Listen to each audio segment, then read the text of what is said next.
Yep. Legal tip, tax sale part two, remedies.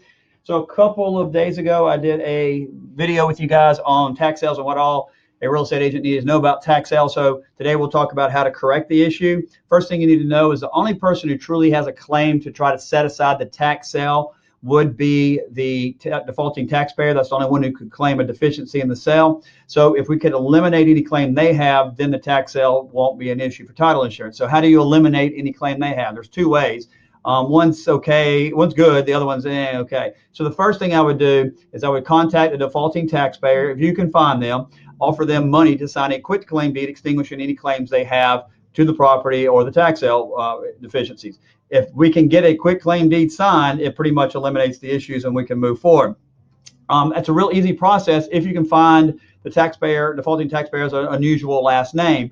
But if they're named something like Michael Smith, you're going to have a very difficult time finding a Michael Smith in the county. Or, for instance, they had a name like Corley over in Lexington County, where everybody's a Corley over there. It seems like it'll be very difficult to find the correct party to sign. However, if you are able to find the right party, it's well worth having your client pay that defaulting taxpayer some money to have them sign the deed. We just did that last week with a defaulting taxpayer we found. They agreed for a couple $100s to sign the deed. And you'll find out in a second why it's well worth the money. So that's the first way. If we get that deed signed, we're good to go.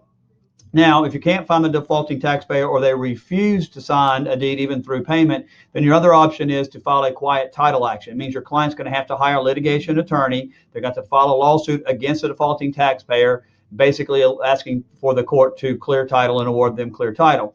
I've been told that's taking about 12 to 18 months in most counties now, more in some, and it costs anywhere between $2,000 and $5,000. So it's not a very attractive resolution. So if you're going to try to clear title, I think the easiest way is to try to define the defaulting taxpayer. So you can see from this that this is not a very easy matter to clear up. And so if you are going to list a property or your buyer wants to buy a property that's gone through tax sale, you need to understand that it's not going to be an easy transaction, and it's not going to be something that can easily be rectified. So start with trying to get the deed. If that doesn't work, quiet title. There is a third way, which involves a title insurance company that will go certify that the matter was handled properly, and they'll provide title insurance. But what I've seen is the coverage is for the amount of the tax sale amount, not the amount that your client is selling the property for or buying the property for. So I'm not sure that that's really providing the coverage that your client wants, but that's what I've seen.